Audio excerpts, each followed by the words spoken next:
अस्सलाम वालेकुम, welcome back. तो ईमान की तरफ से एक बहुत बड़ी अनाउंसमेंट सामने आ चुकी है, लेकिन लोगों को भी बहुत इंतजार था कि रजब की तरफ से भी अनाउंसमेंट सामने आए और ईमान की तरफ से भी आए। तो रजब ने तो पिछली वीडियो में ये बात क्लियर कर दी थी कि मैं ईमान से कोई ताल्लुक नहीं रखना चाहता और मैं डिवोर्स ही दूंगा। तो मैं नहीं रखना चाहता ईमान को घर, तो मैं सुलह नहीं करना चाहता ईमान से। और ईमान की तरफ से भी एक बहुत बड़ी अनाउंसमेंट सामने आ चुकी है, लेकिन ईमान कह रही थी, तो पिछली वीडियो में ईमान ने कहा था कि मैं रजब से माफ़ी मांगना चाहती हूँ, मैं घर आना चाहती हूँ, मैं रजब से ताल्लुक़ रखना चाहती हूँ, मैं उसकी वालदैन से माफ़ी मांगती हूँ, सबसे माफ़ी मांगती हूँ और मैं ताल्लुक़ रखना चाहती हूँ। लेकिन अब ईमान भी सामने हो गया, ईमान भी अब कहते हैं कि मुझे रजब डिवोर्स ही दे, क्योंकि ईमान ने तो कितनी दफ़ा रजब भट्ट से माफ़ी मांगी है, लेकिन रजब भट्ट ने कहा है मैंने तो अब कोई रिलेशनशिप नहीं रखना, आखिरी दम तक ये आखिरी वीडियो है, लेकिन मैंने ईमान से कोई ताल्लुक़ नहीं रखना। तो अब ईमान भी सीधी हो गई, ईमान कह रही है अब मैं डिवोर्स ही लूँगी, मैं भी कोई ताल्लुक़ नहीं रखना चाहती। पहले मैं सोचती थी कि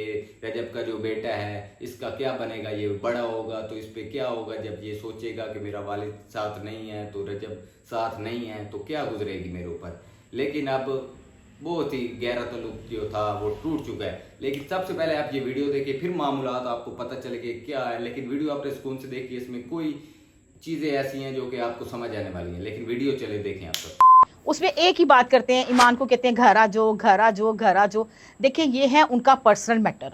मैंने जो उनका पैगाम था उस बच्चे तक, रजब तक पहुंचाया, आगे उनकी अपनी मर्जी है। ये है मियाँ बीवी का अंदर का मामला, उसमें मैं न जानूँ तो खाम खा मैं कौन उसमें मशवरे देने वाली। मैंने एक बात रखी, उन्होंने बड़े अच्छे तरीके से मुझे जवाब दिया।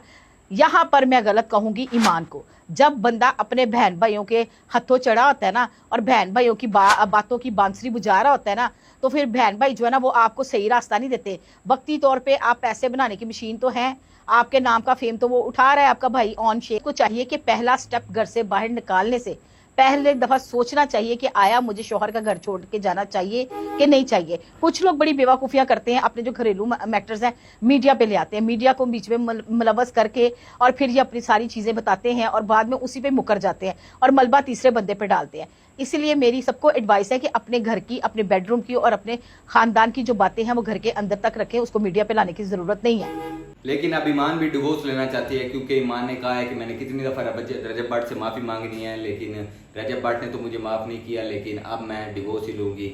अब आ जाती है बात अगेन, काले कोट वालों की रजब भट्ट बहुत इज्जत करता है, हम लोग भी बहुत इज्जत करते हैं। वो आधी रात में भी हमें कोई काम पड़ता है तो हमारे साथ खड़े होते हैं।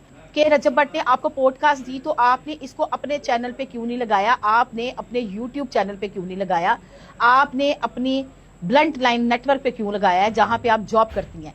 तो आपको मैं एक बात बताऊं, मैं आज आपसे शेयर कर रही हूं, मुझे इन्होंने इज्जत दी, मुझे इन्होंने जॉब दी और यहाँ बैठ के मैं वायरल हुई। मेरा इंटरव्यू बेशक दूसरे चैनल पे लगा था, उसके जरिए उन्होंने मुझे बुलाया, ऑन एयर मैसेज किया, मैं गई और मेरे चैनल वालों ने मुझे कोई प्रेशर नहीं किया था। ये मेरी मर्जी थी कि मैं ब्लंट लाइन पे ये लगवाऊं। लोग कहते जी आप बेवकूफ़ हैं, आपका दिमाग काम नहीं करता, आपने अपनी सारी जिंदगी की रोटियां जो है ना वो आपने छोड़ दी। मैंने कहा नहीं, सारी जिंदगी की रोटियां नहीं है। तो मैं काले कोट की रिस्पेक्ट करता हूँ, मेरे लिए डॉक्टर वकला बरादरी मेरे लिए। लेकिन रजब भट्ट ने तो क्लियर कर दिया था मैं ईमान को नहीं रखना चाहता, मैं डिवोर्स ही दूंगा, मैं ईमान के साथ मेरा कोई रिलेशनशिप, कोई ताल्लुक नहीं है। लेकिन अब ईमान भी कह रही है मेरा भी कोई ताल्लुक नहीं है। बहुत बड़ी अनाउंसमेंट सामने आई है। ये रिस्पेक्ट है, मैं उन पे वर्दी वाले पे हाथ उठा ही नहीं सकता, तो लिहाजा मैं मार खाता गया। आप सुने, जो शीला रजब भी 60 वकीलों के आगे कुछ नहीं कर सकता। तमिल मूवी नहीं चल रही, हाँ एक आधा पकड़ सकता है, लेकिन वो भी जब उसने काला कोट ना पहना हो जी। काले कोट की रिस्पेक्ट हमारे लिए फर्ज है, ठीक है। डॉक्टर की रिस्पेक्ट हमारे लिए फर्ज है। यहाँ पर फ्रंट पे देखूं तो हाँ कोर्ट कचहरियां कोई काले कुत्ते भौंकते हुए नजर आते हैं। अब मैं वो काले कुत्ते या फिर कोर्ट कचहरियों की जो जलालत है, इन सब चीजों को देख के ये नेमते तो नहीं ना ठुकरा सकता समझे। तो मैं शुक्र अदा करता हूँ, यूट्यूब ने मुझे बहुत नवाजा है, ऐसी बात नहीं है। मेरा सबसे बड़ी बात, मुझे प्यार बहुत मिला है, ठीक है। यूट्यूब से मुझे प्यार बहुत मिला।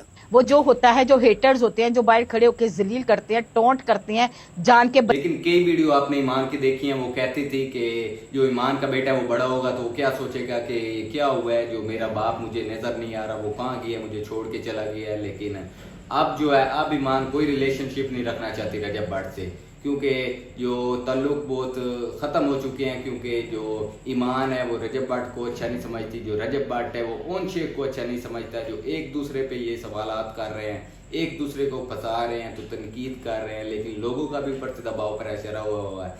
लोग भी तरह तरह की वीडियो देख रहे हैं कि इनका क्या बना, जो क्या था। तो रिलेशनशिप तो अब बिल्कुल ख़त्म हो चुका है। तो मिलते हैं नेक्स्ट वीडियो में।